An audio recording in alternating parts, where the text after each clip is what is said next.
Hello hi welcome back to our channel. ఈరోజు అయితే దమ్ బిర్యానీ చేస్తున్నాను నేను. బిర్యానీకి అయితే ఫస్ట్ అయితే ఆనియన్ కావాలి. ఆనియన్ అయితే డీప్గా ఫ్రై చేసుకోవాలి. ఒక 4 ఆనియన్స్ తీసుకొని అయితే నేనైతే డీప్గా ఫ్రై చేస్తున్నాను. ఆనియన్స్ అయితే గార్నిష్ చేయడానికి కావాలి. తర్వాత 1.5 కిలో చికెన్ తీసుకొని 2 స్పూన్స్ పసుపు, కారం, ఉప్పు, అల్లం పేస్ట్, పుదీనా, కొత్తిమీర, పచ్చిమిరపకాయలు ఇవైతే పేస్ట్ చేసుకోవాలి. అందులో చెక్క, లవంగ, పట్ట, గరం మసాలా కూడా వేసేసుకోవాలి అందులోనే. లేకపోతే పౌడర్ ఉంటే అదైతే పౌడర్ కూడా అందులో వేసుకోవచ్చు. తగినంత వేసుకోవాలి.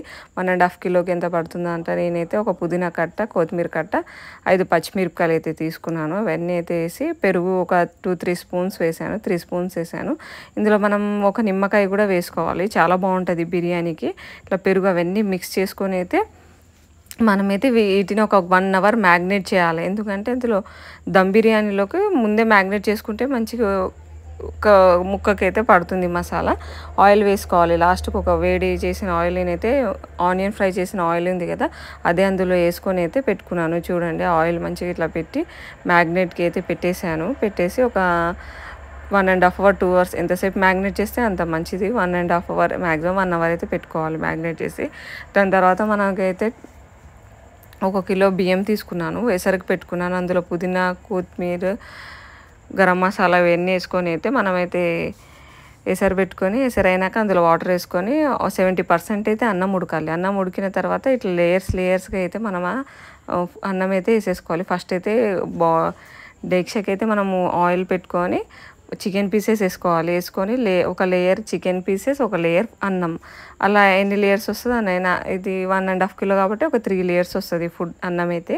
ఇట్లా లేయర్స్ వేసుకొని ఆనియన్ కూడా వేసేసుకోవాలి. అట్లా లేయర్స్గా ఆనియన్ దాని మీద చల్లుతూ ఉండాలి. ఆయిల్ కూడా వేస్తూ ఉండాలి. లేయర్ వైజ్గా అయితే వేసుకుంటూ ఉండాలి. ఇట్లా ఆనియన్ తీసాను చూడండి. ఆనియన్ ఇట్లా లేయర్ వైజ్ వేసుకుంటే చాలా బాగుంటుంది. అందులో ఫుడ్కి అయితే లోపల అన్నంకి అయితే కలుస్తూ ఉంటుంది.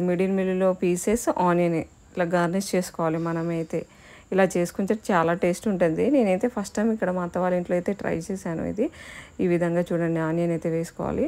దాని తర్వాత అన్ని లేయర్స్ అయిపోయినాక మనమైతే దాని మీదకి అయితే మనం పుదీనా, కొత్తిమీర అవి కూడా లాస్ట్గా నెయ్యి వేసి అయితే గార్నిష్ చేసుకొని అయితే దమ్కి పెట్టాలి. చూడండి, ఇట్లా లేయర్స్ నేనైతే 3 లేయర్స్ వచ్చాయి. ఇవైతే తీసేసే గ్రేవీ అంతా దాని మీద వేసేసాను మంచిగా. ఇట్లా చాలా బాగుంటుంది, టేస్టీగా ఉంటుంది. ఇలా చేస్తే అయితే మీరు కూడా ఒకసారి ఇలా ట్రై చేసి అయితే చూడండి ఎలా వస్తుంది. వాటికి తగ్గట్టు మసాలాలు వేసుకుంటే చాలా బాగా టేస్ట్ ఉంటుంది. ఇట్లా ఆనియన్ అయితే లేయర్ వైజ్గా ఆనియన్స్ అయితే వేసుకున్నాను. ఆయిల్ కూడా వేసుకున్నాను. లేయర్ వైజ్గా ఆయిల్ వేసుకుంటే కూడా మంచిగా ఉడుకుతుంది. చికెన్ అయితే మంచిగా వాటికి పీసెస్కి పడుతుంది. కలర్ కూడా వేసుకోవాలి. లాస్ట్కి అయితే అన్నం అంతా అయితే ఇట్లా వేసేసాను నేనైతే. దాని మీద అన్ని గార్నిష్ చేసి ఒక వేడి మంచి కాటన్ క్లాత్ అయితే ఇట్లా మూతకి మంచిగా ఇట్లా పెట్టి ఆవిరి బయటికి రాకుండా ఇట్లయితే 1/2 అవర్ పెట్టాలి. బిర్యానీ అయితే రెడీ అయిపోయింది. మంచిగా ఇట్లా దాని మీద ఆయిల్ మనం